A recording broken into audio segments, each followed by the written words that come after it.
জন্ম থেকেই দুই হাত নেই, প্রতিবন্ধকতাই ছিল তার প্রথম পরিচয়। গ্রামের মানুষ শুধু নয়, এমনকি নিজের পরিবার পর্যন্ত তাকে বোঝা ভাবত।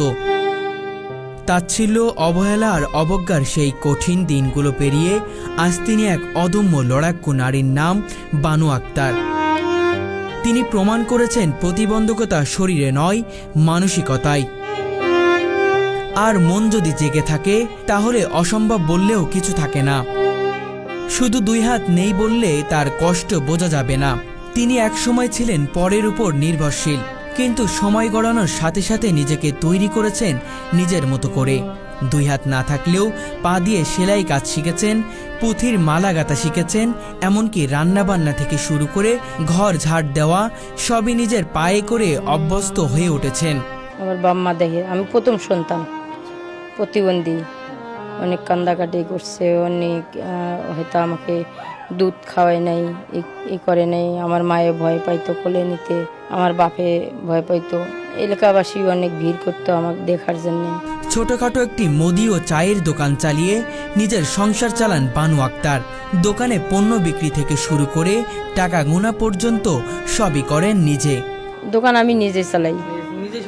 হ্যাঁ, আমি দোকান একটু দেরিতে খুলে পাক শাক করে সকালে খাইতে দেরি হয়, 10-11টার দিক খুলি। খুলানোর পরে 12টা 12:30টায় আসি। চা আমিও নিজে ডেনা দিয়া টিপ দিয়া দেই, চামচ দিয়ে লাইরা টাইরা দিই। অনেক সময় কাস্টমারেরা নিজেই বানায় নেয়, হয়তো আমার কষ্ট দেখে ওরা বলে যে দাও, আমি নিজে বানাই খাই। আর সেই দোকানের সামান্য আয় দিয়েই লালন পালন করছেন তার একমাত্র সন্তানকে। ছেলেকে লেখাপড়া করাইতেছি মাদ্রাসা লাইনে। জানি না কতটুকু লেখাপড়া করাইতে পারবো, কিন্তু চেষ্টা করব তাকে হাফিজি। আজ যাকে একটা সময় সবাই বোঝা ভাবত, সেই বানু আজ একটি পরিবার পরিচালনা করছেন নিজ হাতে নয়, বরং নিজের পায়ে ভর দিয়েই। তবে তার জীবনের সবচেয়ে হৃদয় বিদারক অধ্যায় শুরু হয় ভালোবাসার মানুষকে বিশ্বাস করে। স্কুল পড়াকালীনে আমি একটা ফোন কিনি। আগে সিটি সেল ফোন ছিল, এই সিটি সেল ফোন আমি একটা কিনছিলাম। ওইটাতে আমি রং নাম্বারে একটা প্রেম করি আমার হাজব্যান্ডের সাথে। 5 বছর আমি প্রেম করছিলাম। হ্যাঁ, উনি জানতো, পরে জানতো।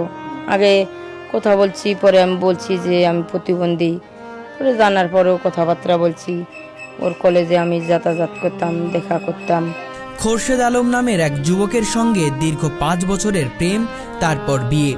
আমার আব্বা একদিন জানতে পায়, আমার আব্বা বিয়া দিব না, প্রতিবন্ধী মেয়ে, মানুষ সংসার করে খাবে না, হয়তো তোমাকে দিয়ে ব্যবহার করবে, এগুলো আব্বা বলা বলি করতো। প্রেম করলে আর যা হয় আর কি, বাপ মা যা বলে বলুক, আমার তো ওই প্রেমের ভূত মাথায় ধরছে, এটাই খেলতেছে। সম্পর্কের শুরুতে খোরশেদ ছিলেন একজন গরিব ছাত্র। বানু নিজের ভিক্ষার টাকা, গার্মেন্টসের সামান্য আয় দিয়ে তার পড়াশোনা চালিয়ে যান। স্বপ্ন ছিল ভালো একটা চাকরি হবে, সংসার হবে সুখের। অনেক গরিব নিম্ন পরিবারের লোক আছে, তারা ছেলেকেও লেখাপড়া করাইতে পারে না। আমি স্বামীকে লেখাপড়া করাইলাম, এত পরিশ্রম করাইলাম। একটা লোকের পিছে লেখাপড়া যে করছে উনি জানে যে লেখাপড়া করাইলে কত টাকা খরচ হয়। আমি একদিন ভিক্ষাও করছিলাম তার জন্যে। এই 2 বছর ভিক্ষা করে তাকে লেখাপড়া করাইছি। আমার ফ্যামিলিগত, তার ফ্যামিলিগত কেউ জানতো না। অবশেষে খোরশেদ আলম শিক্ষা জীবন শেষ করে সাংস্কৃতিক মন্ত্রণালয়ে একটি চাকরি পান কম্পিউটার অপারেটর হিসেবে, তাও আবার বানু আক্তারের কারণে।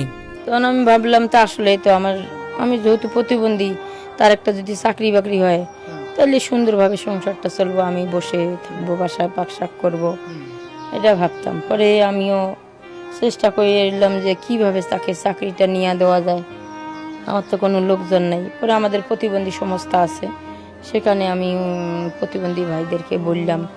উনি পরে আমাকে একটা বলল যে আমাদের প্রতিবন্ধী দিবসে মাননীয় প্রধানমন্ত্রী থাকবো, ওইখানে তোমাকে ঢোকার একটা কার্ড দেবো, তোমার নামে একটা কার্ড আইনা দিব।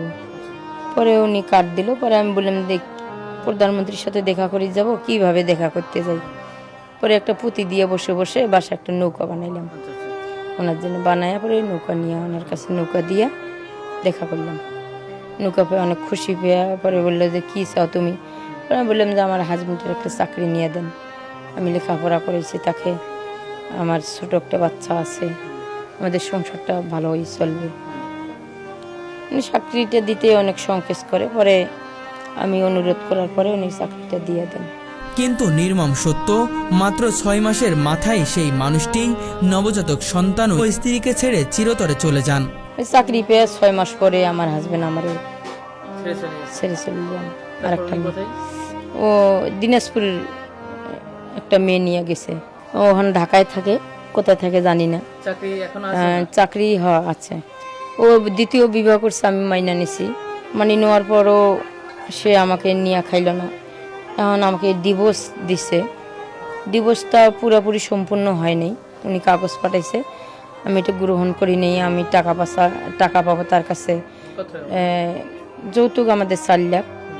আর আমি তাদের বাড়িতে জমি নেওয়ার কথা কয়ে আমার কাছে টাকা পয়সা নিচ্ছিল 2 লাখ। টাকা পয়সা তো এটা বড় কথা না, আমার হাজবেন্ডের সাথে কোনো যোগাযোগ নাই, তার ছেলেরও কোনো খোঁজ খবর নেয় না।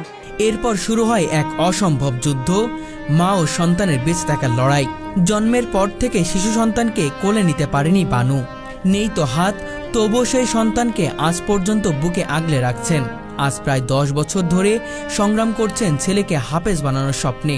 নিজের শারীরিক অসুস্থতা, আর্থিক অনটন সবকিছু সত্ত্বেও সেই সংগ্রামে কখনো হার মানেননি।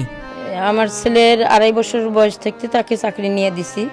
চাকরি নিয়ে 6-7 মাস পরে সে চলে যান। ছেলের বয়স এখন কত? এখন 13.5 চলেছে। 13.5। এই 10টা বছর আপনি তাকে লালন পালন করেছেন? জি, ছেলেকে আমি মাদ্রাসা লাইনে পড়াইতেছি। আমি আগতে নিয়ত করছি যে ছেলেকে আমি মাদ্রাসা পড়াবো। হাজবেন্ডকে যেহেতু লেখাপড়া করাইলাম, বাংলা লেখাপড়ার মর্ম কি এটা তো দেখলামই, বুঝলামই।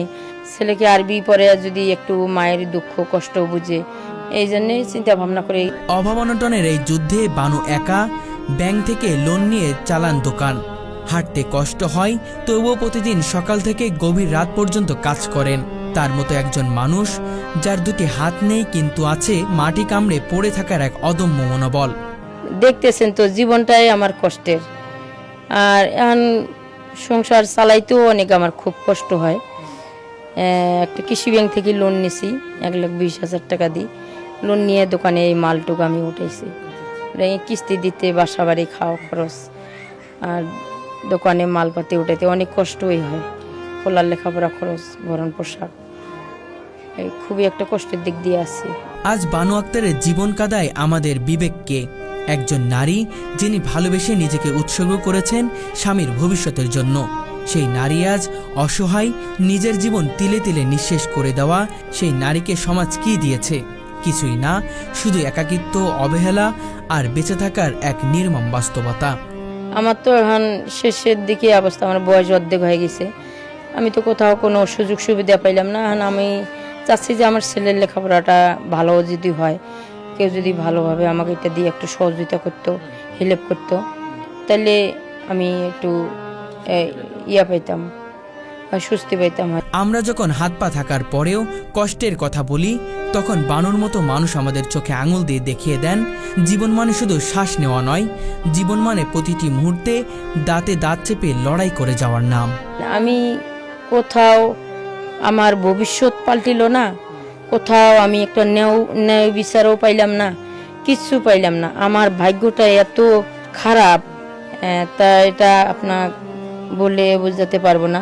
আবার আমার আরও একটা সমস্যা আছে, যে আমার পিঠেতে পাথর হয়েছে।